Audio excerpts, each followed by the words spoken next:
할렐루야. 네, 우리 2021년 여러 가지 환경이 안 좋은 가운데 있지만 2021년 새해는 또 왔고 우리 또 첫 주 하나님 앞에 예배로 이렇게 우리가 드리게 되었습니다. 하나님 앞에 얼마나 감사한지 모르겠습니다. 오늘 우리 함께 하나님의 말씀을 보도록 하겠습니다. 하나님의 말씀은 에베소서 5장 15절에서 21절의 말씀 함께 보겠습니다. 에베소서 5장 15절에서 21절의 말씀입니다. 함께 우리 말씀을 보도록 하겠습니다. 15절에서 21절 말씀 함께 우리가 읽도록 그렇게 하겠습니다. 15절부터 합독해서 21절까지 봅니다. 그런즉 너희가 어떻게 행할지를 자세히 주의하여 지혜 없는 자같이 하지 말고 오직 지혜 있는 자같이 하여 세월을 아끼라. 때가 악하니라. 그러므로 어리석은 자가 되지 말고 오직 주의 뜻이 무엇인가 이해하라. 술 취하지 말라. 이는 방탕한 것이니 오직 성령으로 충만함을 받으라. 시와 찬송과 신령한 노래들로 서로 화답하며 너희의 마음으로 주께 노래하며 찬송하며 범사에 우리 주 예수 그리스도의 이름으로 항상 아버지 하나님께 감사하며 그리스도를 경외함으로 피차 복종하라. 아멘. 오늘 이 말씀으로 2021년 어떻게 살아갈 것인가 라는 제목으로 여러분과 함께 말씀을 나누도록 하겠습니다. 어떻게 여러분들은 2021년 이제 이렇게 왔는데 며칠 이제 안 지났죠. 오늘이 3일이니까 어떻게 이 며칠의 시간을 보내셨습니까? 어떤 분들은 또 연말 연초 정신없이 이 시간을 보내고 계시는 분들, 또 아니면 또 바쁘게 여러 일상들이나 또 연말 연초는 더욱더 바쁘고 또 일들이 많기도 하죠. 이번에 이런 코비드19로 인해서 각종 막년회라든지 또 여러 모임들이 사라졌기 때문에 그나마 좀 조용히 보내게 되었다고 이렇게 얘기를 하고요. 그렇게 하는데 어찌되었든지 간에 그럼에도 불구하고 바쁜 그런 연말 연초가 아닌가 생각을 합니다. 그렇게 지내다 보면 우리가 정신없이 이 한두 주는 금방 지나가고 또 심지어 1월달 한 달이 금세 지나가 버리는 이런 경우도 종종 있죠. 그런 부분에서 우리가 이 한 해를 시작하면서 어떻게 살 것인가, 우리 인생 전체를 생각할 때 어떻게 살 것인가, 이것도 생각해야 되지만 2021년 이 한 해를 어떻게 살 것인가, 그것을 우리가 곰곰이 생각해 보는 것은 매우 중요하고 성경적이라고 생각합니다. 혹 여러분들이 조용히 앉아서 12월 30일 아니면 31일 아니면은 1월 1일 조용히 기도하면서 21년도를 어떻게 보낼지 만약에 여러분들이 계획하셨으면, 또 필요하다면 메모를 하는 시간을 여러분 가졌다면 아주 잘하신 것입니다. 오늘 에베소서 5장 15절에서 21절의 말씀으로 과연 어떻게 살 것인가, 그 부분에 대해서 우리가 한번 하나님의 뜻을 쫓고 하나님의 말씀을 보기를 원합니다. 오늘 본문 말씀 앞부분의 전문맥의 내용은 너희들이 너무나 어렵고 힘든 가운데 있지만 빛 대신 그리스도께서 너희들에게 빛을 비춰주실 거기 때문에 빛 대신 그리스도를 쫓아서 믿음으로 살아가야 된다 라는 부분에 대한 얘기를 우리 앞부분에서 하고 있습니다. 그리스도의 빛을 받은 자답게 그렇게 살아야 된다, 그러한 부분들에 대한 이야기가 나오고 있습니다. 그리고 오늘 본문을 지나서 6장으로 넘어가면 이제 6장에서는 이제 구체적으로 이제 읽은 21절 이하의 22절부터 33절까지는 아내와 남편이 어떻게 행해야 될지 우리가 잘 아는 말씀이 나오고, 6장 1절부터 4절은 또 자녀와 부모가 어떻게 해야 될지 나오고, 그리고 5절부터 9절까지 말씀은 종과 상전이 어떻게 행해야 될지 나옵니다. 그리고 이제 마지막 결론 부분에 해당되는 이 에베소서 전체 결론 부분에 해당되는 것이 6장 10절에서 20절까지 내용입니다. 전신갑주를 입고 마귀를 대적할 것에 대하여 이야기합니다. 그리고 21절부터 24절은 그냥 끝 인사입니다. 이렇게 지금 흐르는 본문 속에 오늘 우리가 읽은 본문이 있다는 사실을 우리가 먼저 이해한다면 우리가 이 본문에서 주시려고 하는 메시지를 좀 더 정확하게 볼 수 있겠습니다. 오늘 말씀해 보니까 우리에게 15절에 보면은요, 그런즉 너희가 어떻게 행할지를 자세히 주의하여 지혜 없는 자 같이 하지 말고 오직 지혜 있는 자 같이 하라고 그렇게 말하고 있습니다. 우리가 어떤 부분들을 행할 때에 어떻게 그것을 행할지 생각을 하고 계획을 하고 구상을 하고 이렇게 하는 것은 너무 중요합니다. 그렇지 않고 바로 행동을 하는 것은 때로는 어리석은 결과를 가져올 수 있습니다. 어떻게 행할지, 무엇을 행할지, 실제적인 어떤 계획과 실천, 지침들을 만드는 것은 너무 중요한 부분입니다.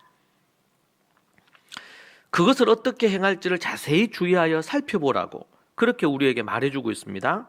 이 살펴보라는 블레페테라는 이 단어는 꿰뚫어 본다 이런 뜻입니다. 꿰뚫어 본다. 세상에서도 제가 이 스킵에서 좀 읽은 부분이 2021년도 트렌드가 무엇일까? 라는 부분이에요. 2020년도에도 어떻게 2020년에 주요 이슈가 되는 일들이 있고 그리고 어떻게 세계가 움직일 거다. 그리고 한국에서는 어떠한 부분들이 이 중요한 트렌드로 등장을 할 거다. 이렇게 세상에 하나님을 알지 못하는 세상 사람들도 그러한 부분들을 찾고 생각을 합니다. 그래서 거기에 맞추어서 비즈니스도 계획도 하고 이렇게 하는 것이죠. 특별히 지금 이 코비드19로 인해서 전 세계가 충격을 받고 갖가지의 많은 이런 문제들이 있죠. 최근에도 어제 오늘에 걸쳐서 이 소위 말해서 변종 바이러스라는 부분이 33개국에 이미 확산이 됐다고 합니다. 변종 바이러스가 영국에서 나왔다고 하는 얘기, 또 어디죠? 아프리카 쪽에서 어디 한 나라에서 나왔다는 얘기가 있은 지가 며칠 전인데 이미 전 세계 33개 국가에 이러한 부분들이 확산되면서 기존의 이 백신이 과연 이 변종 바이러스까지 커버할 수 있느냐 이런 것 때문에 논란이 있어요. 그렇게 되니까 정말 좀 이상하리 많고 처음 우한에서 이 바이러스가 시작할 때 그냥 안일하게 모든 나라가 대부분 대처했죠. 뭐 중국에서도 그랬고 그래서 뭐 봉쇄라든지 아니면은 뭐 차단 이런 것들이 없었는데 이번에는 이 변종 바이러스 1년 가까이 넘게 우리가 어려움을 겪다 보니까 더 속도가 빠르고 파급력이 있는 이 변종 바이러스가 생겼다는 얘기를 듣고는 많은 나라들이 지금 아예 영국발 비행기를 차단하고 있는 그런 부분들이 생기고요. 가까운 여기 일본은 아예 외국인 자체를 못 들어오도록 하는 이런 어떤 조치를 취하는 것을 우리는 만나고 있습니다. 이렇게 되면 경제적인 큰 타격이 있을 것이고 여러 문제들이 발생할 수밖에 없겠죠. 1년이 넘는 시간 동안 진행되면서 많은 사람들의 이 정서와 마음도 병들고 우울해지는 현상들이 많이 생기고 있다고 그렇게 말하고 있습니다. 그런 부분에서 세상에서는 과연 2021년도 이 트렌드가 뭘까? 그래서 10가지 얘기를 하는 거예요. 근데 이게 뭐예요? 자신의 개인의 삶에도 영향을 줄 뿐만 아니고 또 경제적인 부분에 있어서도 이러한 위기 속에서도 돈벌이를 잘 할 수 있다. 뭐를 알면? 21년도의 트렌드를 알면. 그렇게 이제 얘기하는 겁니다. 왜냐하면은 이런 어려움이 있지만 그럼에도 불구하고 인생을 살아가야 되니까 세상에서는 어떻게 보면 너무나 당연한 것일 수 있겠어요. 우리가 그러한 것을 맹목적으로 따를 필요는 없지만 우리가 그러한 것들을 아는 것은 그리스도인들에게도 매우 중요한 부분이 될 것입니다. 우리가 이 세상에 살지만 세상에 속하면 안 됩니다. 그러나 분명한 것은 그렇다고 세상과 동떨어져서 우리가 어디 저 산속에 들어가서 그렇게 사는 것도 이것은 올바르지 않아요. 세상에 있지만 세상을 알지만 그러나 세상에 속하여 죄된 인생을 살지 말아야 되고 도리어 어떻게 보면 산속에 들어가는 게 더 쉬울 수 있어요. 보지 않으면은 짓지 않을 수 있고 알지 않으면은 쾌락을 누리지 않을 그런 부분들이 있지만 그러나 이 세상에 발을 디디고 한가운데 살면서 그렇게 한다는 것은 참 어려운 일일 수 있다고 저는 생각합니다. 더 큰 내공이 필요하고 더 큰 어떤 능력이 없이는 불가능한 일이겠죠. 그런 측면에서 세상의 트렌드를 아는 것은 필요합니다. 그 트렌드가 내 인생의 목적이 되고 그것에 목숨을 걸고 돈벌이에 자신의 삶을 걸고 이렇게 하는 것은 문제가 됩니다. 그러나 그것을 잘 알고 지혜롭게 대처하는 것은 매우 중요한 일이 될 거예요. 그래서 블레페테, 꿰뚫어 보는 것입니다. 꿰뚫어 볼 줄 아는 안목이 필요합니다. 이것이 이제 육적으로만 꿰뚫어 보면 한계가 있어. 그죠? 이게 영과 혼을 담아서 영혼을 담아서 영안을 열고 꿰뚫어 봐야 된단 말이에요. 살펴보라. 살펴보라. 어떻게 너희들이 행할지 살펴보라. 15절. 그런즉 너희가 어떻게 행할지를 자세히 주의하여 살펴보라는 것입니다. 살펴보라.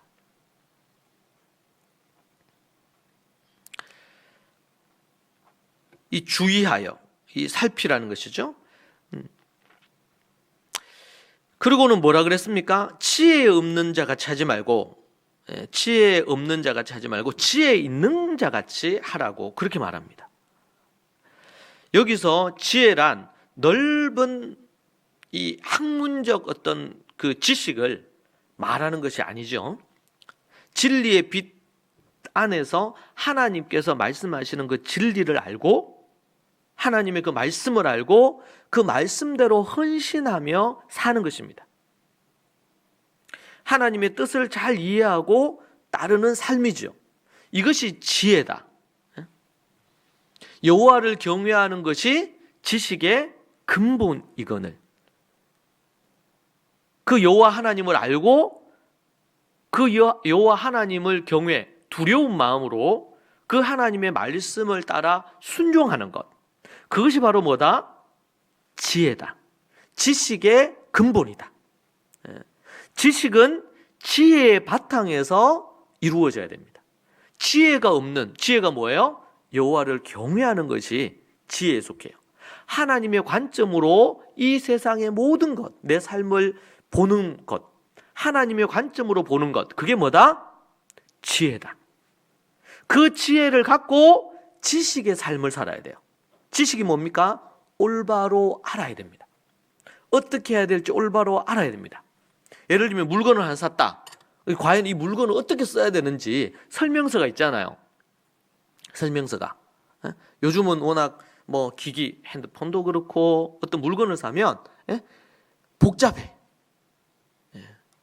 옛날에는 뭐 전화기 그럼 핸드폰 그러면 이제 전화되면 돼요. 전화, 문자, 뭐 끝이에요. 근데 이 핸드폰이 뭐야? 스마트한 기기로 변화가 되면서 이 안에는 정말 수많은 이런 기능들이 있어.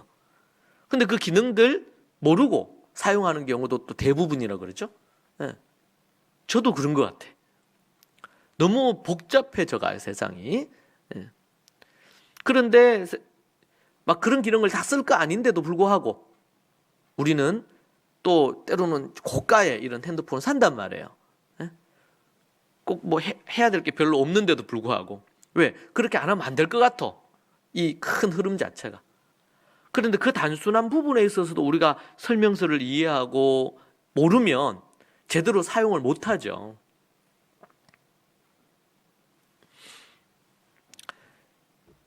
지식이 필요합니다. 지식이. 올바른 지식은 올바른 지혜로운 삶을 살게 하는데 귀한 도구가 돼요. 귀한 도구가. 지혜가 없다는 것은 꼭 알고 행해야 될 것을 진지하게 깊게 생각하지 않고 행동한다는 거예요. 예. 다시 말씀드리면 지혜가 없다는 것은 꼭 알고 행해야 될 것이 있는데 그것을 좀 진지하게 깊이 있게 생각하지 않고 말하고 행동하는 것입니다. 이것이 지혜가 없는 거예요. 여러분, 우리가 지금 오늘 보고 있는 본문은 바울이 교회에 쓴 편지죠. 교회와 성도들에게 쓴 편지예요. 근데 거기에 뭐라 그랬어요? 그들은 이미 예수 그리스도 안에서 거듭났고 주님을 알고 복음을 가진 자들입니다. 복음을 가진 이방인들이에요. 그들에게 뭘 얘기하는 겁니까? 지혜롭게, 다르게 표현, 깊이 생각하고 어떻게 행해야 될지를 꿰뚫어 보고 살아라. 그렇게 얘기를 해주고 있어요. 때로는 우리는 성경에 대한 깊은 이해가 없으므로, 특별히 모세오경에 대한 깊은 이해가 없으므로 우리가 어떻게 살아야 되는지에 대한 방향을 잃어버릴 수 있어요. 그래서 교회를 나오고 진짜 예수님을 믿고 정말 믿음도 좋아. 그런데 삶에 있어서는 지혜롭지 못하고 여러 가지 어려움을 겪으면서 올바른 참된 지식도 없고 참된 지혜도 없고 도리어 세상의 지식, 세상의 지혜로 사는 거예요. 이것은 참된 지혜와 지식 위에 필요하다면 선별적으로 사용해야 될 것들이에요. 세상의 것들은. 그런데 이러한 것이 없이, 참 지식과 지혜가 없이 세상의 지식과 지혜 위에 서서 살려고 하다 보니까 결국에는 향방을 잃어버리고, 시편 1편의 말씀처럼 바람에 나는 겨처럼, 바람에 나는 겨라는 것은 방향을 잃어버렸다는 거예요. 바람이 부는 대로 왔다 갔다 하는 거예요. 이에 비해서 시냇가에 심은 나무는 어때요? 네, 시냇가에 뿌리를 박죠. 깊이 뿌리를 박아서 말씀의 영양분을 쫙쫙 빨아들이면서 요동하지 않고 진리의 빛으로 나아가는 것입니다. 전혀 다른 거예요. 여러분, 이걸 우리가 구분해야 되고, 많은 이 시대의 성도라고 하는 이들이 왜요? 뭐가 부족할까요? 참된 지혜와 지식이 부족해서. 그래서 히브리서 말씀에서 뭐라 그랬어요? 도의 초보를 뭐 하라는 거예요? 도의 초보를 벗어버리라는 거죠. 더 단단하고 깊은 젖이나 먹고 죽이나 먹고 젖이나 먹는 인생이 아니고, 그것은 예수님을 믿을 때 이제 출발선상에서 있어야 되는 일이고, 이제 시간이 지나면서 어떻게 해요? 단단한 음식도 먹고 그렇게 해서 지혜롭게 살아야 된다 말이죠. 그것을 우리에게 얘기해 주고 있어요.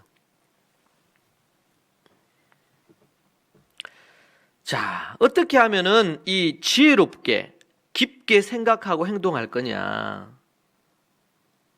우리가 생각해 봐야 됩니다. 여러분은 깊게 생각할 힘이 있습니까? 여러분, 아이들을 교육할 때도 깊은 사고력을 가진 아이로 키워야 된다, 이런 얘기를 합니다. 사고력이래, 사고력. 사고력, 그냥 사고하는 힘, 이것도 필요한데 정말 깊이 있는 사고. 이 말은 영적인 깊이가 있는 사고를 뜻하는 거예요.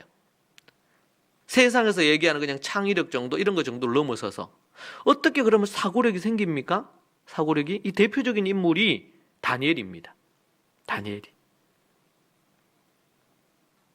포로로 잡혀가가지고 거기에서 10대 때 뜻을 정해서 하나님의 말씀을 행해야 되겠는데, 지금 음식 먹는 문제 때문에 갈등이 있잖아요. 충돌이 있잖아요. 그럴 때 깊이 생각을 하면서 기도하는 가운데 하나님의 뜻을 찾아서 하나님의 뜻 안에서 아주 지혜롭게 황관장과 커뮤니케이션 하잖아요. 지혜가 필요하단 말이죠. 지혜가 없어 어리석은 선택을 하거나 지혜가 없어 한순간에 잘못된 선택을 해서 인생이 곤두박질 치는 경우들을 저는 많이 보았습니다. 그때 잠시 멈추어 서서 깊이 생각을 했더라면, 또 자신이 깊이 생각해서 무언가를 할 수 있는 부분이 없다면 지혜롭게 누군가에게 조언을 구하고 영적인 지도자에게 조언을 구해서 어떻게 해야 될지 생각을 해야 되는데, 그렇게 하기보다는 자신의 감정, 자신의 생각, 여러분, 자신의 생각과 감정을 따라 행하는 사람은 짐승과 같다라는 말이 있습니다. 짐승과 동물이 갖는, 다 그런 건 아니지만 문제는 뭡니까? 생각 없이 행동하는 것입니다. 자기가 두려우면 가서 물어버려요. 그냥 막무가내로 짖어요.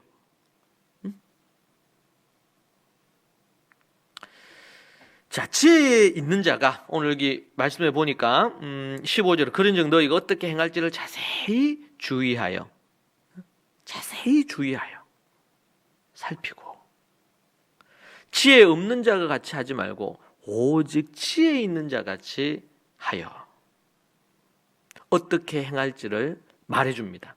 총 5가지로 우리에게 얘기해 주는데, 그 첫 번째가 지혜 있는 자가 행해야 될 5가지가 주의하여 자세히 살핀 자가 행하는 5가지. 첫 번째, 시간을 아껴야 됩니다. 시간을 관리할 수 있어야 됩니다. 그것이 16절에 등장합니다. 16절, 세월을 아끼라, 때가 악하니라, 이렇게 말하고 있습니다. 왜 시간을 아끼라고 하면서 때가 악하다고 할 것인가? 이 시간을 아낀다는 것은 우리가 사는 날 동안 시간을 아껴 써야 된다, 이런 의미도 될 수가 있겠지만, 또 다른 한 면으로는 지금 이 로마 황제들의 이 핍박으로 인해서 많은 성도들이 순교당하고 그렇게 하는 겁니다. 특별히 네로 황제 때는 자신이 로마에 미친 사람처럼 방화를 저지르고 나서는 그것을 희생양으로 그리스도인들을, 성도들을, 교회를 핍박했습니다. 그리고는 많은 순교자를 만들었죠, 네로 황제 때가. 그리고는 결국 그가 자살을 합니다. 참으로 안타까운 그런 부분이 아니겠습니까? 그러면서 성도들에게는, 교회는 시간이 없는 겁니다. 왜요? 언제 어떻게 교회가 핍박받고 죽을지 모르니까, 순교당할지 모르니까 시간이 없는 거예요. 우리가 주어진 시간이 있는데 아끼는 것과 정말 이제 핍박이나 이런 부분으로 뭔가 선을 행하고 하나님의 뜻을 행할 수 있는 시간이 이제 촉박해진 거죠. 많은 사람이 예를 들면 내가 바로 죽음을 앞두고 있다, 시한부로 내 인생이 딱 주어져 있다, 이렇게 하면, 그게 예를 들면 일주일밖에 없다. 그러면 이 일주일을 다른 어떤 시간보다도 밀도 있게, 응집력 있게 사용하지 않겠습니까?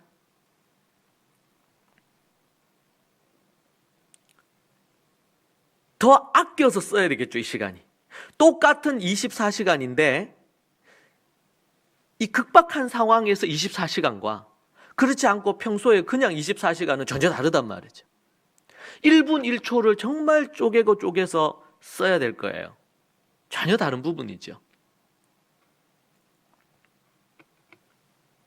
근데 시간을 아낀다고 할 때는 이 본문에서는 지금 에베소서, 빌립보서, 골로새서는 옥중서신입니다. 더더욱 위기감이 있는 그런 말씀이에요. 그런 배경에서 주어진 말씀입니다.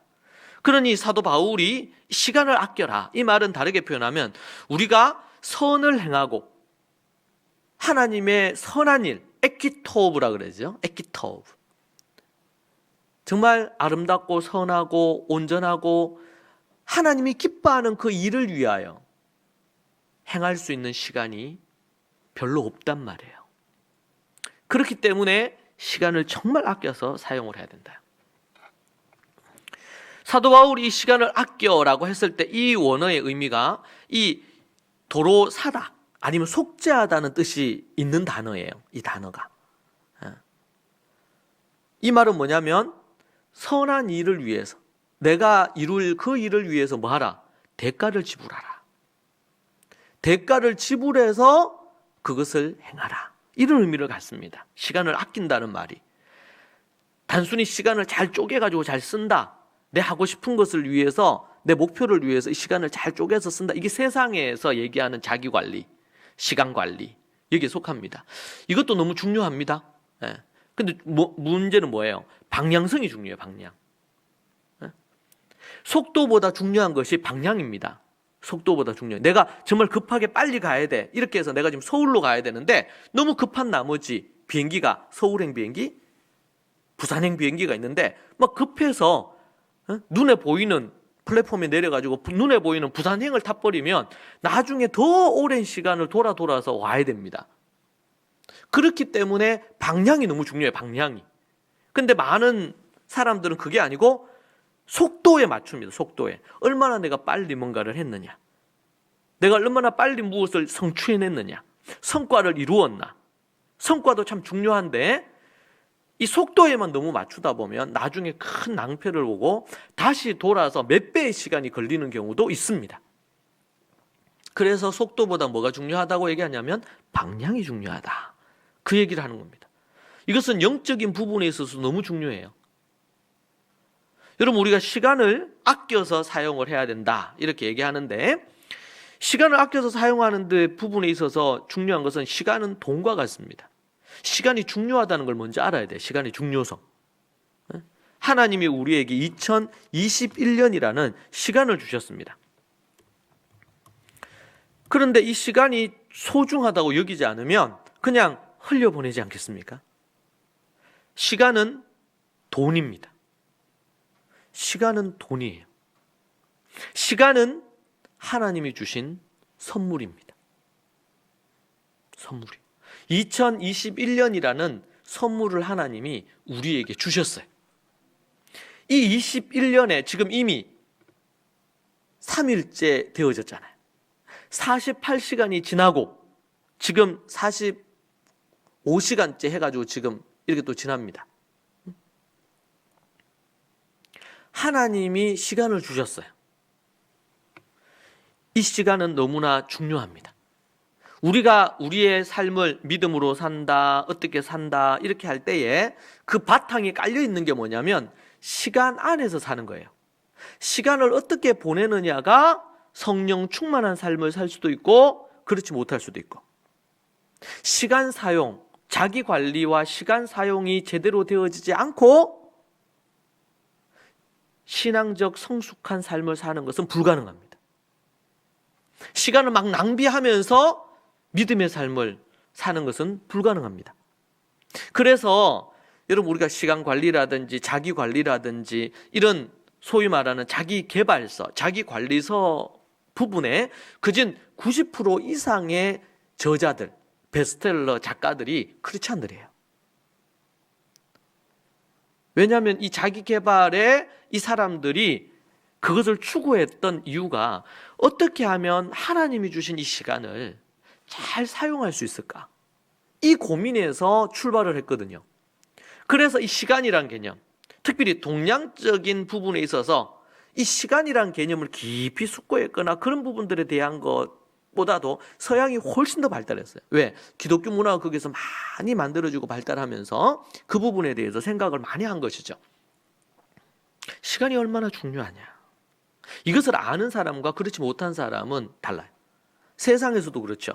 정말 시간이 중요하다는 것을 아는 것과 그렇지 않는 사람들 사이에는 엄청난 성과의 차이도 생기고 많은 부분에서 결과가 달라집니다. 크리스찬들도 똑같아요. 성도들도 이 시간이 정말 소중하구나. 그래서 이 시간을 잘 계획하고 쓰는 것과 그렇지 않는 건 다릅니다. 자, 그리고 그 다음은 시간을 아껴서 잘 사용하려면 목표 설정이 중요합니다. 목표. 여러분, 운동선수가 우리 양궁 하죠. 활 쏘는 거.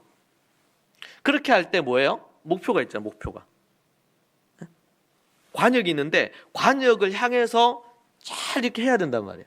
단 한순간의 실수가 이 관역에서 벗어나 세계적인 이 세계 선수권 대회에서는 한 번의 실수가 그냥 메달권에서 완전히 벗어나게 만들죠.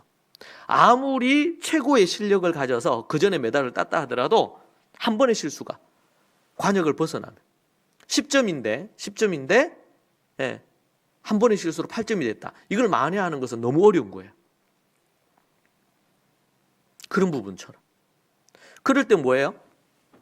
정확하게 관역을 향해서 가야 돼요. 이게 뭐예요? 목표입니다. 목표에서 목표가 내가 설정한 목표가 있는데 이 목표에서 벗어날 때. 그래서 이제 그런 얘기 하죠. 집중을 얘기할 때 옛날에 이제 학교 다닐 때 보면은 학교의 교실에 그 창문이 다 유리 창문으로 되어 있으니까 거기에 이 종이가 붙어 있잖아요, 이렇게. 그래서 늘 햇볕을 받아서 시간이 지나면 그 흰 종이가 누렇게 변합니다. 누렇게.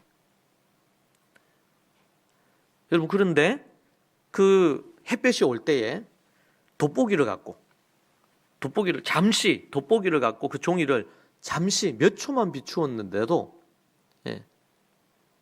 그렇게 돋보기를 사용하면 어떻게 돼요? 타버리죠, 금방. 우리가 우리의 시간을 사용할 때 정말 돋보기를 사용해서 이건 이제 집중하는 거예요, 집중. 목표를 설정하고 그 목표에 맞게 계획을 세워서 내 시간 타임테이블 안에 넣어서 그것을 하는 거예요. 집중하면 집중한 것이 결과를 만들어요. 태워버려요, 완전히. 그런데 그렇지 않고 그냥 햇볕을 돋보기로 모으는 작업이 없으면 뭐야? 누렇게 변한단 말이에요. 이 말은 다르게 어떤 결과를 만들어내지 못해요. 몇 초 만에 뚫을 수 있고 불태울 수 있는 집중과 집중을 하지 않을 때 결과는 전혀 다른 거죠. 우리가 인생을 살아가는 데 있어서도 시간 사용에서 지혜는 집중하는 거예요. 집중. 산만하게 여러 가지를 동시에 하면서 어떤 결과를 못 낼 수도 있단 말이에요. 집중하는 것입니다. 송구 영신 예배 때도 이런 말씀드린 것처럼 말씀의 기초 위에 2021년도는 말씀의 기초 위에 모든 걸 세워야 됩니다. 그러기 위해서 첫 번째로 우리가 해야 될 지침이 있다면 그것은 말씀이 우리 안에 생활화되도록 만드는, 말씀의 8가지가 생활화되도록 만드는 것입니다. 많은 그리스도인들이 말씀이 자신 안에 생활화되도록 만드는 그런 부분에 대해서 집중하지 않음으로 말미암아 그냥 누렇게 있는 것입니다. 변화가 안 일어나요. 이것은 변화로 얘기할 수 있을 겁니다. 돋보기로 해서 딱 뚫는다는 것은 변화가 안 일어나요. 제가 목회를 쭉 해오면서 어떤 사람은 예수님을 믿고 교회 생활한 지 얼마 안 됐어요. 그런데 변화가 일어나. 제가 우리 토부 사역을 하면서 정말 어떤 어머니는 수년 전에 제 사역의 초기에 제 강의를 처음에 한번 듣고 이렇게 했는데 세월이 많이 지났는데도 여전히 똑같아. 그런데 어떤 분은요, 한지 한두 달이 안 됐는데 기가 막힌 결과를 만들어내기도 해요. 집중의 결과입니다. 집중의 결과. 근데 여러분, 이 집중이 되려면 뭐가 또 필요하냐면 마음에서 이게 기준이 분명히 있고 그리고 그것을 할 때에 마음이 일관돼야 되거든요. 이게 정말 하나님의 원하시는 방법이다. 그러면 여기에 딱 해가지고 그걸 딱 밀고 나가야 된단 말이에요. 선택과 집중이라. 선택해서 그것을 밀고 가려면 정서와 마음을 다스릴 줄 알아야 돼요. 마음이 왔다 갔다 하고 이런 부분이 생기면 이것도 맞는 것 같아. 저것도 맞는 것 같아. 이것도 해야 될 것 같아. 저것도 해야 될 것 같아. 그러면은 근데 이게 상반된 것일 때 집중도가 떨어진단 말이에요. 그래서 뭐가요? 딱 결과가 안 나와요. 여러분, 지혜로운 크리스찬들은, 성도들은 이 목표 설정을 하고 이 목표 설정에 그것을 이루기 위한 집중을 해야 된단 말이에요. 제가 지난 학기였나? 그전 학기 지난 2020년 전반기를 지날 때쯤이었던 것 같아요. 그때 제가 어떤 얘기를 했냐면 어머니들이 이렇게 아이들 학교 보내거나 유니스 보내거나 아니면 또 홈스쿨을 하거나 이런 부분들을 하고 할 때 어머니들이 기본적으로 자녀들에게 필요한 부분들을 이렇게 해야 되지만 그러나 자신의 삶에 대한 부분에 대한 거 자신의 삶에 대한 걸 다 없이 하고 자녀 교육에 만 집중하면 안 된다. 제가 그 얘기를 했어요. 이제 홈스쿨은 이것은 차선책입니다. 왜냐하면 이제 홈스쿨을 한다는 거는 어머니가 교사가 된다는 거거든요. 그러니까 그렇게 되면 풀타임 잡이에요, 홈스쿨은. 그러니까 다른 부분을 하면 안 돼요, 절대로. 그러면 이걸 못 해요. 그래서 이제 우리 초기 교회의 모습을 보면 학교와 같이 존재했단 말이에요.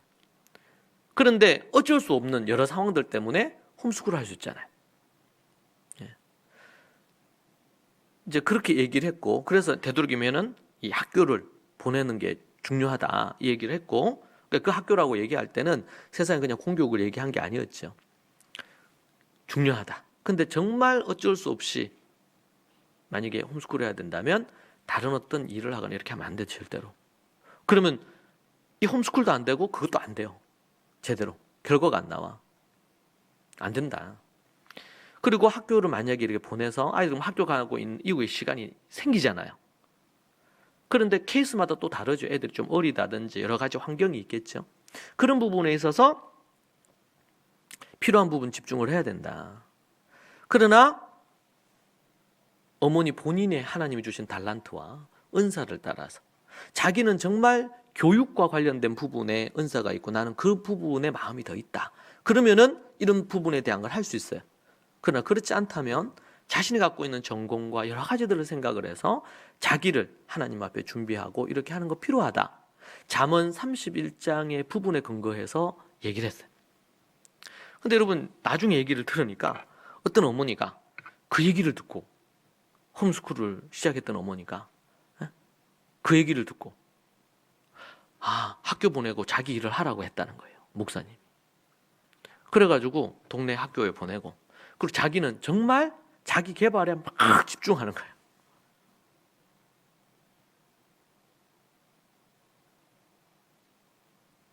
여러분 방향과 올바른 지식과 지혜의 지침이 분명히 서 있어야 돼요. 그 부분을 갖고 필요에 따라서 예외적인 어떤 부분을 조금씩 할 수 있지만 그 방향을 무시하고 그 방향의 지침을 무시하게 되면 어떻게 되냐면 낭패를 봐요. 제가 분명히 제가 그렇게 얘기하지 않았음에도 불구하고 제 핑계를 대면서 그렇게 하는 경우가 있는데 어떻게 하면 되냐고 저한테 물어요.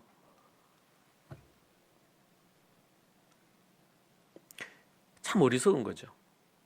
몇 년이 지나고 나면 깨달아요. 잘못 선택했구나. 늦죠, 그래 되면. 이런 경우를 뭐라 그러냐면 어리석다는 거예요. 근데 그거는 본인이 선택하고 본인이 선택한 것에는 책임 본인이 지는 거예요. 그러니까 자기 식으로 자꾸 해석하는 거야. 의도가 어떤 의도에서 어떻게 얘기했는지. 그리고 어떤 분들은 그런 얘기도 해요. 제가 그렇게 얘기했단 말이에요. 응? 그렇게 하니까 홈스쿨이 절대적인데 홈스쿨을 하지 말라고 하는 거 아니냐. 내가 언제 그렇게 얘기했어요.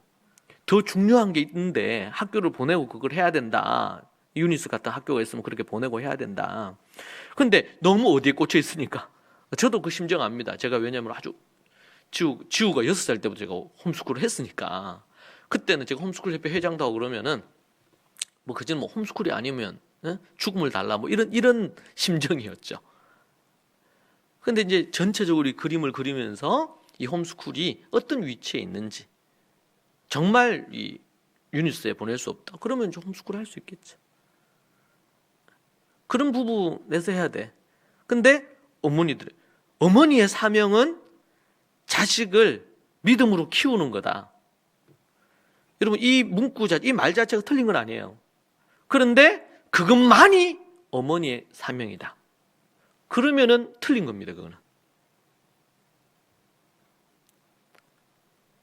그래서 미국이나 이런 데서는 홈스쿨러들이 어떤 문제가 생기냐면 자기 가정만 생각하는 거예요. 다른 사람을 생각하거나 다른 성도들을 생각하거나 교회를 생각하거나, 왜? 거기에만 쫙 몰입되는 거예요. 제가 지난 학기 그 전에 얘기했어요. 우리 이제 유니스 보내고 이렇게 하면서 자매들 아이들이 이제 좀 컸어. 그럼 뭐 해요? 정말 주님을 위해서 어떤 교육 선교를 할 수도 있고 사명을 감당하는데 더 많은 시간을 보낼 수 있고, 왜? 아이들이 학교에서 그런 부분하고 그 대신에 가정에서 해야 될 것들이 있겠죠. 가정 예배를 드린다든지, 아이들이 학교 갔다 와서 필요한 부분들에 대해서 살핀다든지, 또 아이들의 특별히 이 인성과 믿음과 신앙과 마음을 잘 살핀다든지, 이런 부분들은 분명히 있어야 된단 말이에요. 근데 자기식대로 이해해서 자기식대로 어떤 부분에 대해서 생각하고, 그래서 어떤 분들은 그냥 이런저런 거 하나님께 다 맡기고 그냥 내팽개치고 막 그렇게 자기 일을 해 또. 그러니까 우리 신앙에 있어서 이 참 분별을 갖고 균형 있게 뭔가를 하는 거, 이게 정말 중요합니다. 그렇지 않으면 성도라는 딱지를 갖고 있고 신앙생활을 하는데도 불구하고 잘못되게 갈 수 있어요. 제가 지난주였죠. 지난주에 한 가정을 제가 상담을 했어요. 제가 이제 어떤 어려움이 있는 것 같아서, 우리 유니스에 속한 가정인데, 제가 얘기를 하고 대화를 나누었습니다. 이분이 너무 가정에 대한 마음도 크고, 아직 한 1년 조금 넘은 가정인데, 우리 유니스도 그렇고 저를 접한 지가 1년 정도 되었는데 너무 마음이 착하더라고요, 부부가. 그리고 가정을 잘 세우려고 하는 마음도 굴뚝 같아. 그리고 아버지는 아버지대로 아주 이 가정에 대한, 이런 아이들에 대한 애정이 커. 바쁘지만 어머니도 그래요. 그런데 제가 이런저런 보고를 받으면서 뭔가 조금 이상한 거예요, 느낌이. 그래서 제가 얘기해가지고 상담을 했어요. 그러면서 이제 본인들이 나름대로 이제 생각을 해서 이런저런 글을 하더라고요. 부부가. 제가 얘기를 들어보니까, 그러니까 제가 전제가 있어. 그분들 얘기를 쭉 대화하면서 처음에 들어보니까 마음이 착해요. 그리고 하나님의 뜻대로 하고자 하는 열망이 너무 커요. 그리고 아이들에 대한 애정과 열정도 많고 믿음을 전수해야 되겠다는 이 마음이 뜨거워요. 가정을 하나님의 말씀 위에 세워야 되는 것도 커. 그러면서 제가 어려운 지침을 제가 얘기를 했어요. 이 어렵다는 것은 하기에 어렵다는 것보다는 본인들이 지금 이 부부가 어떤 생각을 하는 거야. 어떻게 해야 되겠다. 이 뭐 개인 프라이버시가 있어서 제가 자세히 얘기하기 어려운데요. 그런 부분으로 뭔가를 있는 거예요. 하나, 둘, 세 가지 정도가. 제가 얘기를 했어요. 그렇게 하면 안 된다고. 그러니까 그들이 갖고 있는 부분에 대한 판 자체를, 제가 볼 때는 그렇게 하면은 망하는 거예요. 좋은 의도예요. 때로는 시간을 내가 많이 보내야 되겠다. 그런데 그것을 하는 데 있어서 지혜의 지침이 필요하다. 지혜.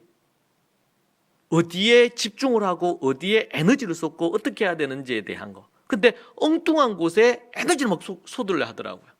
근데 그러면 안 된다 그랬어. 그렇게 하면 부부의 질서도 깨트려지고 자녀들과의 관계도 깨트려진다. 제가 3가지를 제안했어요. 이렇게 하시라. 이렇게 하시라. 이렇게 하시라. 이 선택은 누가 하는 겁니까? 제가 조언을 해요. 근데 여러분, 제가 이렇게 조언을 하고 얘기하지만 열이면 제 교육을 받고 이렇게 한 분들도 열이면 한 7은 제가 제안하는 대로 잘 안 해요. 왜? 자기 생각들이 있어요. 그 제가 얘기했어. 이렇게 하면은 더 안 좋아집니다. 나름대로 뭔가 안 좋은 상황이 있어서 자기들 나름대로 뭔가 조치를 취했단 말이에요. 근데 그걸 제가 보니까 그 조치가 잘못된 조치야. 아이들에게도 안 좋고 부모에게도 안 좋고 이 가정 전체적으로 볼 때 안 좋아. 지금 이제 한지 얼마 안 됐는데 이게 좀 결과가 이제 열매를 맺으면서 한 2년, 3년이 걸린단 말이에요. 어떤 기본이 딱 세팅이 되는데. 근데 그때 집중해야 될 걸 해야 되는데 안 하는 거예요. 그 제가 제 강의에 다 있어요. 그런데 하다가 때로는 어려우니까 또 하다가 자기 생각과 다르니까 이게 다른 첨가를 해서 딴 거를 같이 하는 거야.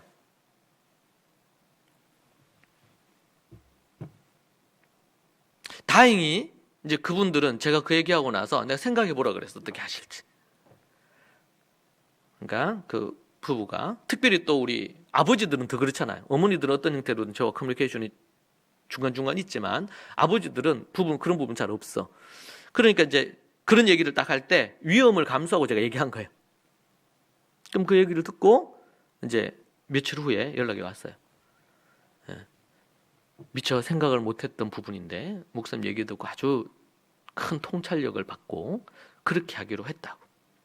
그러고 나서 목사님이 지시하신 거 그것을 그날 했는데 아이의 표정이 이렇게 달라졌다고. 이러면 뭐가 문제죠? 그분들에게 믿음이 없는 것도 아니에요. 열정이 없는 것도 아닙니다. 마음이 나쁜 것도 아니야, 이 사람들. 뭐가 문제죠? 지혜가 없는 거예요. 그래서 잠언 말씀에서 지혜가 제일이니 지혜를 얻으라는 거예요. 잠언에 보면은 겸손하지 않으면 이 지혜를 얻을 수가 없어요.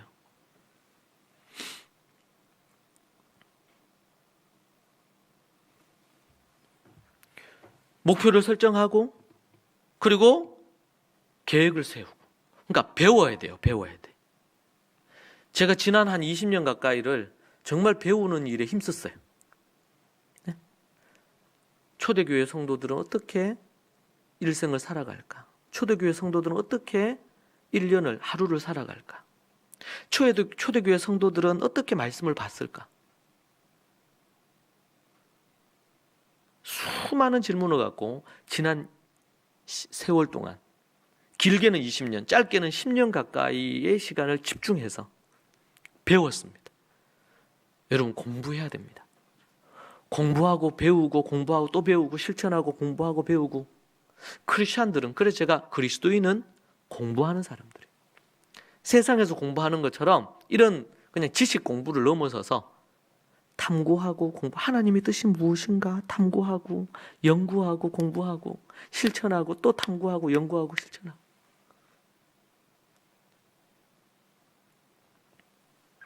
그러기 위해서 뭐 해야 될까요? 시간을 잘 관리해야 됩니다. 목표를 설정하고 그리고 구체적인 계획을 세워야 돼요. 이걸 어떻게 할 것인지. 그리고 그 계획을 위해서 타임테이블을 만들어야 돼요. 시간을 우리가 잘 활용하기 위해서 하나님이 주신 선물인데 이것을 여러분 돈으로 생각하면 이게 좀 이해가 쉬워요. 돈으로 생각하면. 돈. 여러분에게 돈이 100만 원이 주어졌어. 네? 오늘 여러분들 여기 나가면서 여러분 100만 원씩 드린다고 가정합시다. 100만 원씩 줘요. 그러니까 이 100만 원 갖고 내가 어떻게 사용할지. 어떤 사람은 그 100만 원을 은행에 넣어 놓을 수도 있고 어떤 사람은 그 100만 원을 갖고 주식을 할 수도 있고 어떤 사람은 이 100만 원을 갖고 정말 중요하다 싶은 것을 살 수도 있겠죠.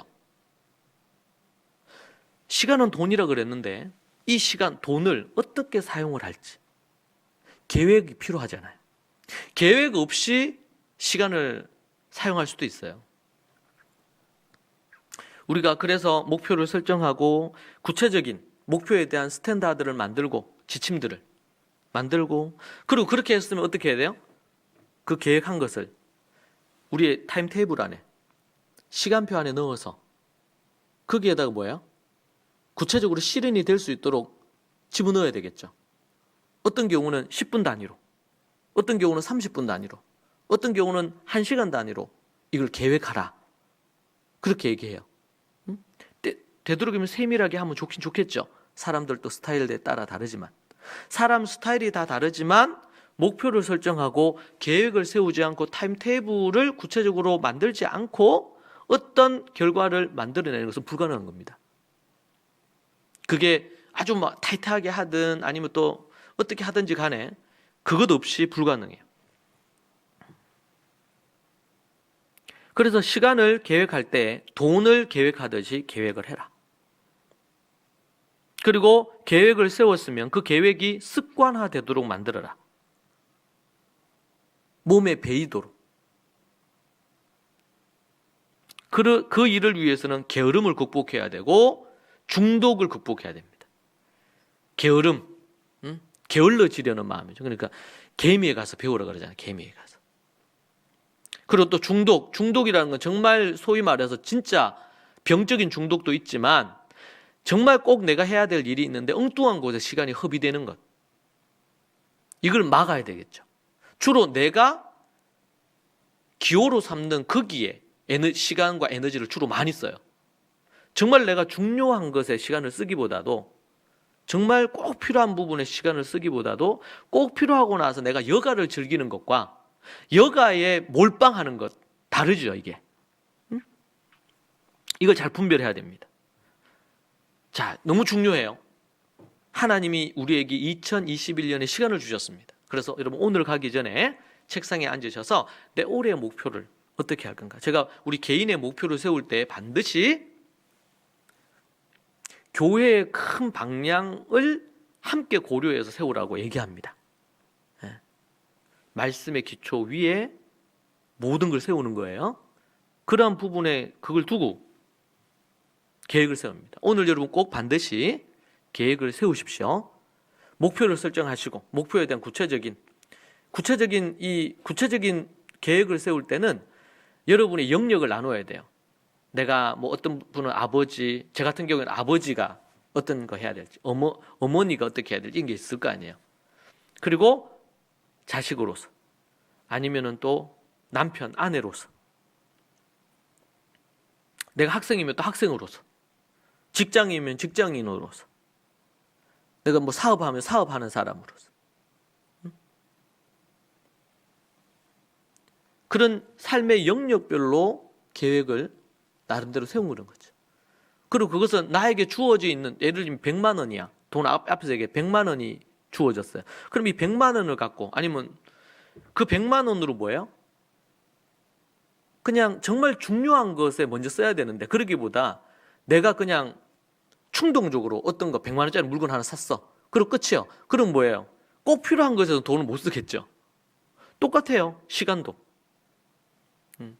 정말 중요한 어떤 부분에 시간을 배당하고 그것을 실천하지 않으면 시간이 낭비되고 허비될 가능성이 있어요. 나중에 후회하겠죠. 지나고 나서. 그리고 하나님 앞에서도 그것은 죄가 돼요. 왜? 시간을 함부로 낭비한 거니까. 시간은 생명입니다. 그러니까 우리의 생명은 시간의 연속을 생명이라고 그러잖아요. 자, 그렇게 해서 여러분 계획을 세우라. 시간 관리를 잘 하라고 얘기를 하시는 겁니다. 두 번째는 주님의 뜻이 무엇인지를 깨달아야 됩니다. 어리석은 자는 주님을 믿거나 그분의 뜻을 알지 못합니다. 17절. 그러므로 어리석은 자가 되지 말고 오직 주의 뜻이 무엇인가 이해하라 그랬어요. 주의 뜻이 무엇인지 이해해야 됩니다. 이 말은 다 깨달아야 된단 말이죠. 어리석은 자는 그분의 뜻을 알지 못합니다. 자신의 뜻대로 살아요. 자신의 지혜로, 세상의 지혜로 그게 참 지혜인 줄 알고 살아갑니다. 하나님을 모르면 하나님의 뜻을 알 수가 없고, 하나님의 지혜가 그 안에 없으면 주님의 뜻을 깨달아 행할 수가 없어요. 일반 은총 아래에서 하나님의 지혜의 파편이 있습니다. 그래서 세상의 여러 책에서도 우리는 파편적인 지혜를 얻을 수 있어요. 그러나 그것은 결코 인간을 구원할 수가 없고, 그리고 영생으로 이끌지 못하고 하나님 안에서 진정한 성숙으로 나아가지 못하게 합니다. 무엇보다 주님의 뜻을 깨달아야 돼요. 여러분, 이것에 대해서는 이미 잠언에서 충분히 우리에게 설명해 주셨어요. 잠언에서 지혜가 무엇, 하나님의 지혜, 하나님의 뜻이 무엇인지를. 성도들에게 지혜가 절실히 필요하죠. 그 지혜를 위해서 우리는 성경 말씀 전체를, 특별히 모세오경을 연구하는 일에 힘써야 되고, 모세오경과 사복음서, 그리고 성경 66권을 공부하는, 우리가 지금 요한계시록을 공부하는데 미래, 종말에, 그리고 죽음 이후의 미래에 대한 것을 준비하기에, 대비하기에 최고의 책이 요한계시록입니다.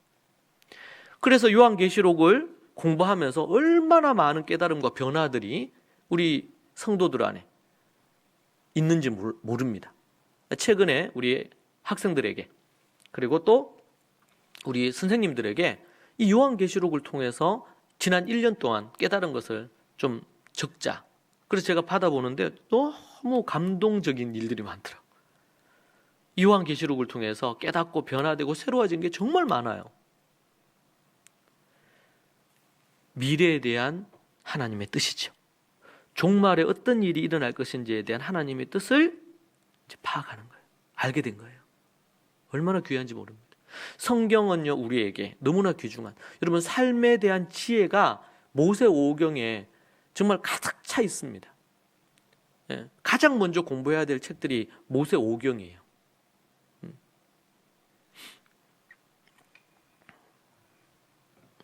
주님의 뜻이 무엇인지를 깨달아라. 여러분, 도의 초보에서 벗어나야 됩니다. 어린아이 단계에 머물러 있어서는 안 돼요. 우리 히브리서에 나오는 것처럼 침례에 대해서, 십자가에 대해서, 부활에 대해서, 이 도의 초보에 머물러서는 안 된단 말입니다.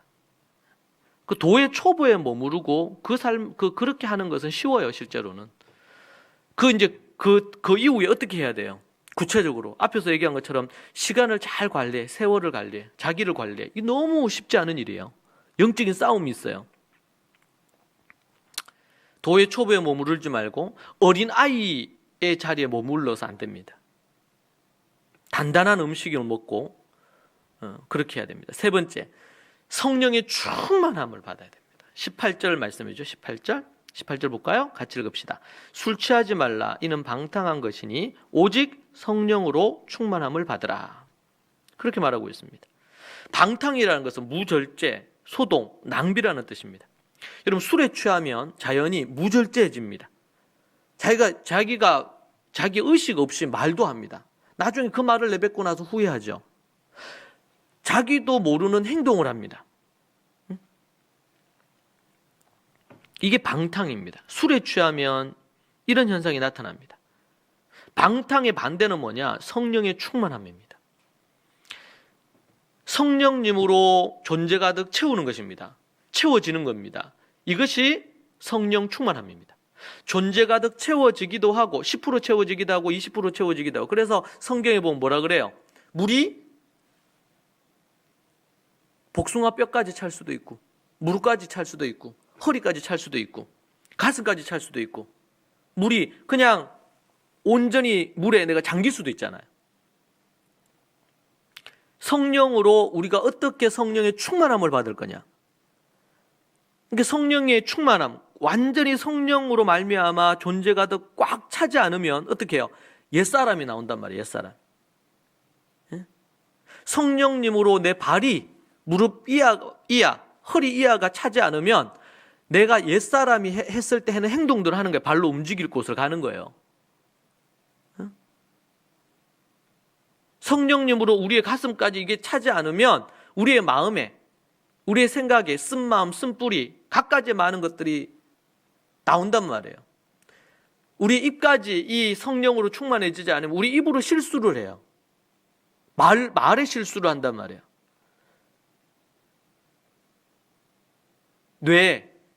성령으로 우리의 이 뇌가, 우리 브레인이 이게 완전히 차지 않으면 어떻게 됩니까? 옛사람의 생각을 하고 세상의 생각을 하는 거예요. 성령으로 충만함을 받으라.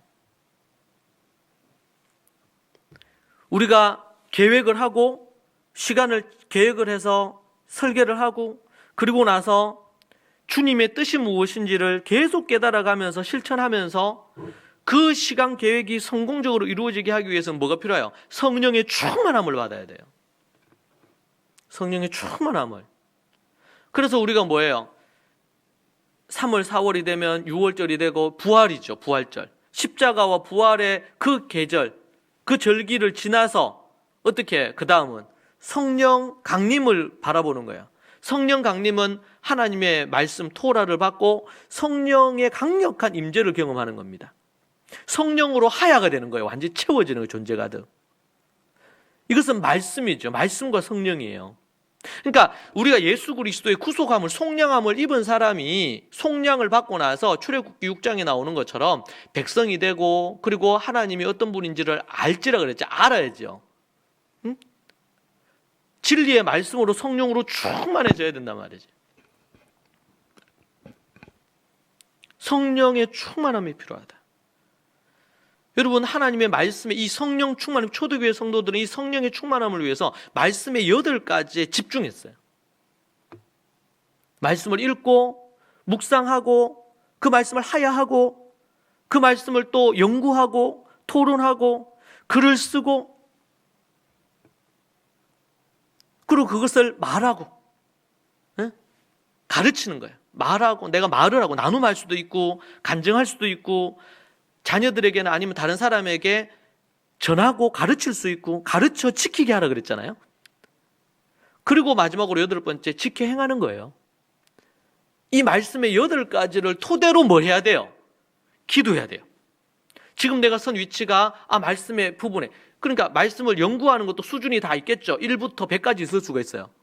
내가 지금 말씀을 연구하는 수준이 10이라도 10을 갖고 말씀 연구하고 토론하고 이것을 글로 쓰고 가르치고 실천하고 그러면서 뭐하는? 기도하는 거예요. 또 기도하는 거예요.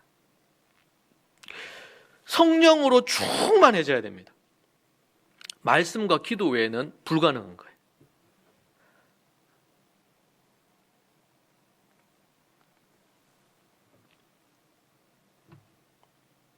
여러분, 내가 올해에는 중국어를 잘해야 되겠다. 이게 목표라 그럽시다. 목표. 중국어를 잘해야 되겠다. 근데 중국어를 잘해야 되겠다 생각하고는 구체적인 계획을 안 세워. 그래서 계획을 세울 때는 육하 원칙에 의해서 해야 되는지 언제 어디서 무엇을 어떻게 왜 그래서 어떤 결과를 얻을 때까지. 그런데 중국어를 잘해야 되겠다. 감동을 받았어. 그럼 구체적으로 이 중국어를 잘하기 위한 구체적인 계획이 있어야 될 거 아니에요. 그렇죠? 내가 매일 20분 중국어 공부를 해야 되겠다. 어떤 걸로? 중국어 어떤 학습지로. 책을 정하고 시간을 정하고 계획표를 짜서 그 시간에 그것을 해서 그 자리에 앉아 있어야 되겠죠. 실천하지 않고 정한 목표를 얻을 수는 없어요. 근데 우리는 예수님을 믿고 교회를 나오고 신앙생활을 하면 하나님의 은혜로 공짜로 된다고 생각해요. 공짜로. 그래서 계획도 안 해. 구체적인 계획을 하는 거는 이거 믿음이 없는 걸로 생각해. 성경 어디에도 그런 얘기가 없어요, 여러분. 잘못된 이해야, 그런 것들이요. 이 성령의 충만함을 갖기 위해서 뭐가 필요해요? 앞서서 시간을 아껴서 계획을 하고 그것을 향한 구체적인 타임테이블이 나와서 실천을 해야지 되는 거예요. 실천을 해야지. 성령의 충만함을 잊기 위해서 말씀 안 보고 기도도 안 하고 말씀의 8가지 전무하고 기도를 안 하는데 성령 충만하다. 아니에요. 악령 충만해질 수 있어요. 악령으로. 그런 사람, 말씀과 기도가 없는 사람을 사탄이 너무 좋아하죠. 사탄이.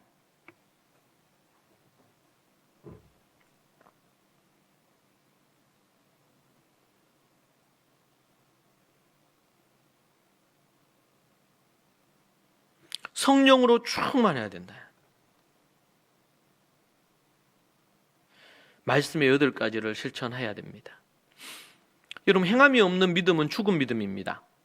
실천하지 않는 지식은 쓸모가 없어요. 실천하지 않는 신앙은 죽은 신앙이에요. 어떻게 해야 될지 알면서 안 행한다면 그건 뭐예요? 죽은 거예요. 자, 네 번째는요. 그 성령의 충만함을 받아 성령의 충만함으로 성령의 기쁨을 표현해야 돼요. 19절 20절. 시와 찬송과 신령한 노래들로 서로 화답하며 너희의 마음으로 주께 노래하며 찬송하며 범사에 우리 주 예수 그리스도의 이름으로 항상 아버지 하나님께 감사하며. 성령이 충만할 때 나타나는 부분들 시편을 읽고 노래하고 찬송하고 영적인 노래들 서로 반응하며 말을 합니다. 여기서 이제 초점은 뭡니까? 서로 화답한다는 거예요. 시, 찬송, 신령한 노래, 이 시는 시편을 얘기하고요. 찬송, 영적인 노래들을 갖고 서로 반응하는 거예요. 서로 화답하는 거예요. 서로 성도들 간에.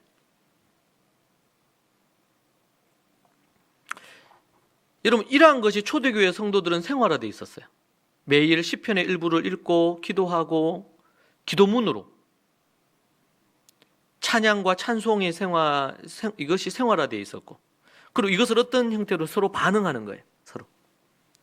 여러분, 이게 반응할 때 서로 나눌 때에 몇 배의 성령의 충만함을 경험할 수 있어요.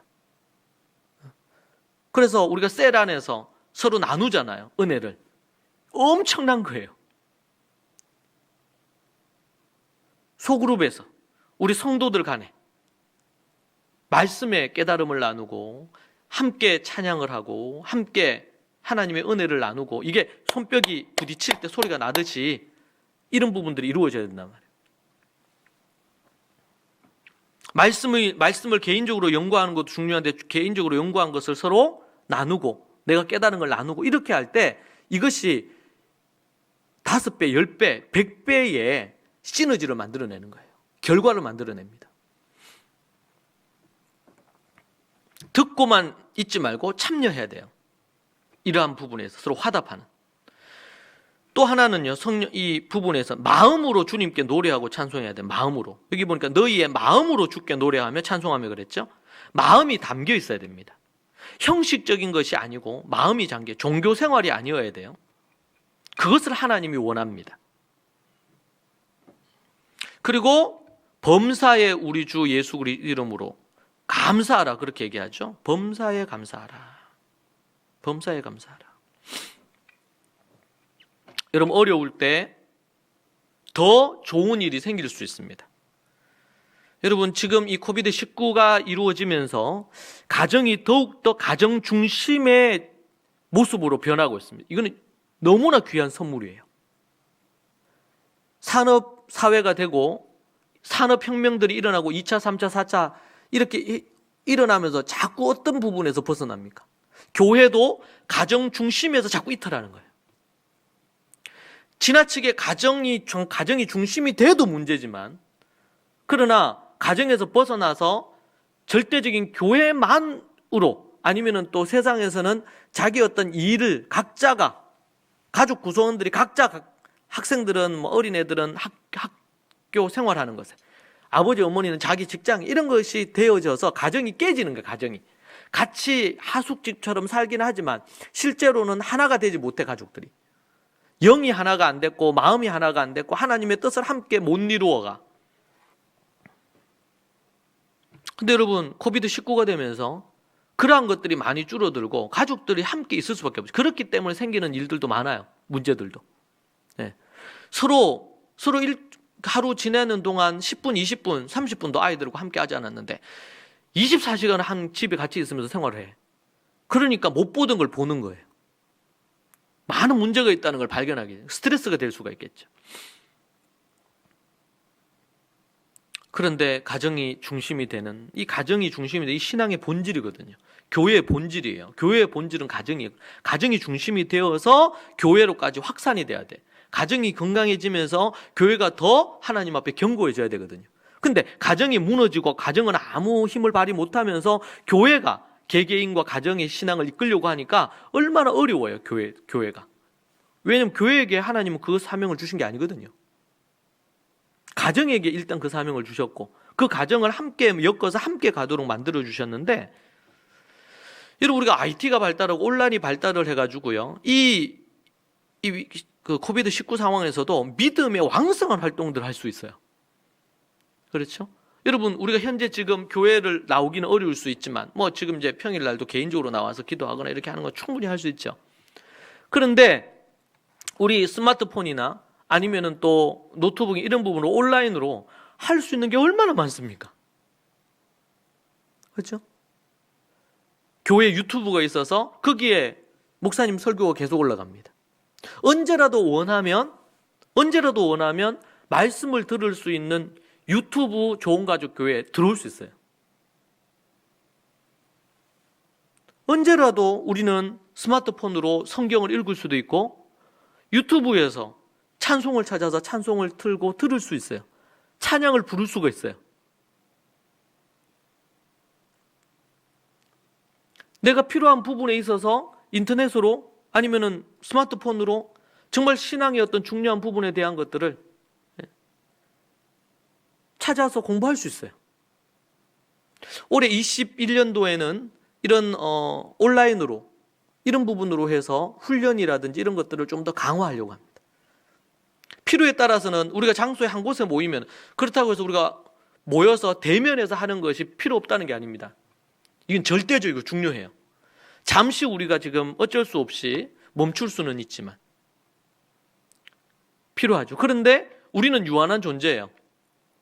어느 시간이 있으면 그 시간에 뭔가를 하지 못하면 못하는 거예요. 근데 인터넷 가상 공간에서는 그것을 필요한 자료를 올려놓으면 언제라도 사람들이 들어와서 공부할 수 있어요. 거기에서도 여러분 우리가 코이노니아 교제를 나눌 수 있어요. 문제는 마음이 중요하겠죠. 진심 어린 대화가 톡으로 이루어질 수 있겠죠. 진심 어린 고민의 조언을 들을 수도 있어요. 우리가 코비드19 때문에 많은 교회에 있는 많은 성도들이 교회를 떠나거나 신앙생활을 안 하거나 예배를 드리지 않거나 이런 경우들이 너무너무 많다고 하잖아요. 네. 틀이 없어지니까 무너지는 거예요, 이게. 그런데 도리어 역으로 표현하면요, 이 재앙이나 이런 하나님의 심판은 우리 그리스도인들 하나님의 성도들에게는 이게 두려워하거나 염려할 게 전혀 안 되죠. 하나님이 우리를 지켜주시고 인도한단 말이에요. 문제는 우리가 믿음으로 어떻게 서나아가느냐, 이게 더 중요한 거죠. 기회입니다, 기회. 더 많은 것을 할 수 있어요. 때로는 놓쳤던 가정 안에서의 가정의 믿음의 삶을 더 많이 할 수도 있어요. 불필요한 시간들이 다 제거됩니다. 굳이 나가서 시간을 허비할 것들이 다 없어져요. 더 집중할 수 있고 더 많은 것을 할 수 있어요. 도리어 감사할 일이 많죠.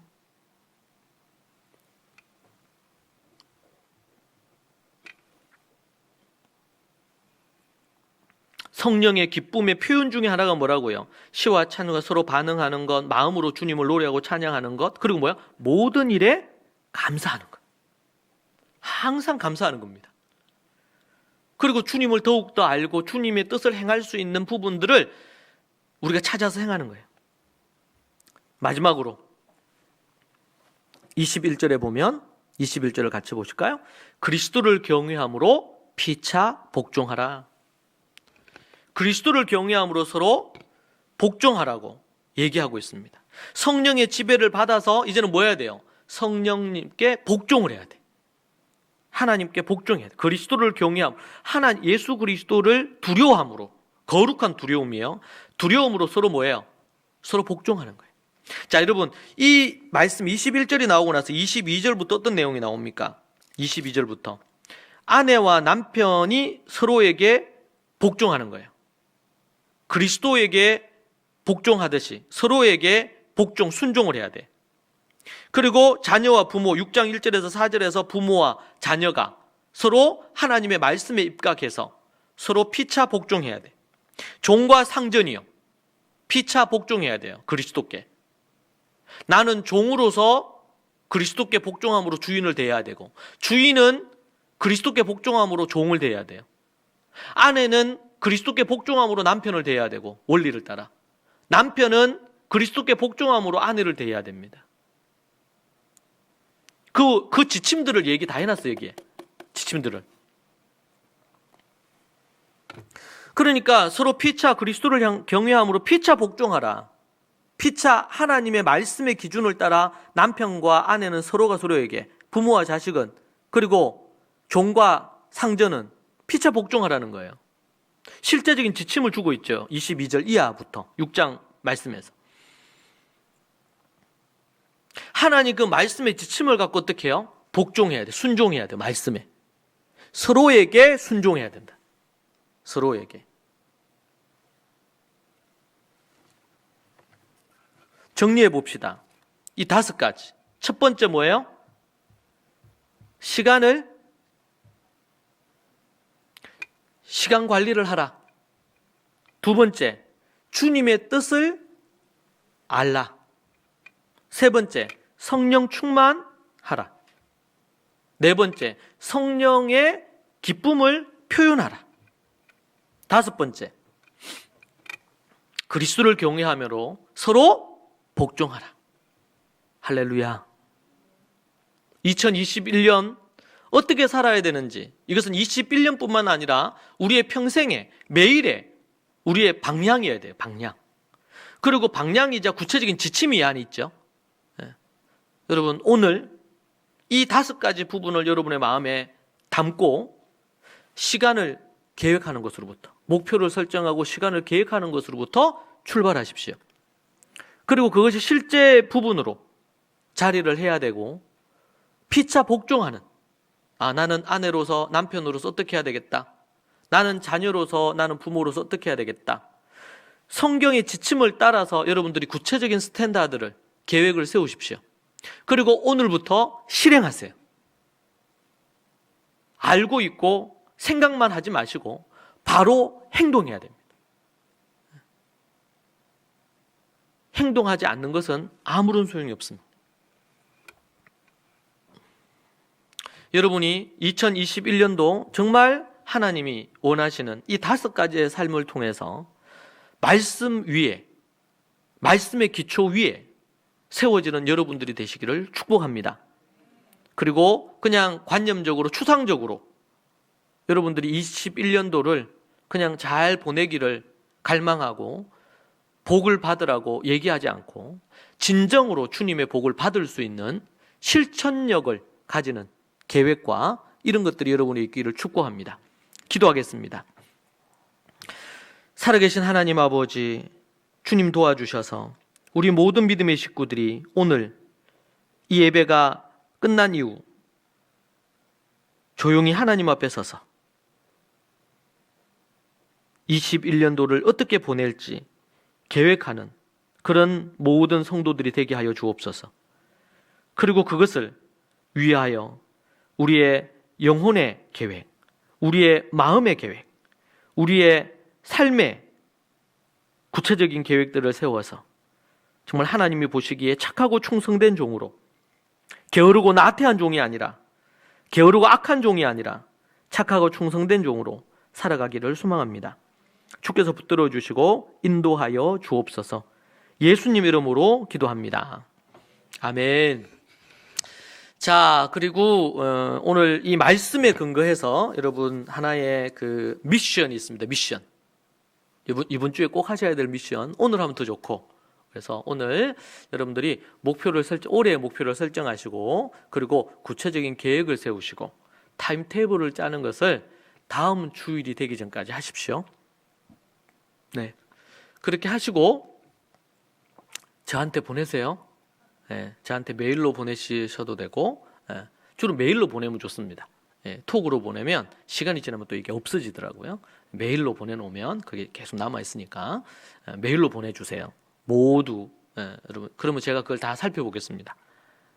다 우리 용인교회, 우리 대구교회 식구들 다 여러분들이 반드시 요번 주 목표, 요번 주 설교 듣고 끝나면 안 되고, 그게 실천해야 되니까. 아시겠죠? 우리 각 가정에서도 아시겠죠? 네. 소리가 들리는 것 같아. 네, 그렇게 하겠습니다. 이 시간은 우리 함께 하나님 앞에 헌금 드리도록 하겠습니다. 준비하신 헌금 드리겠습니다.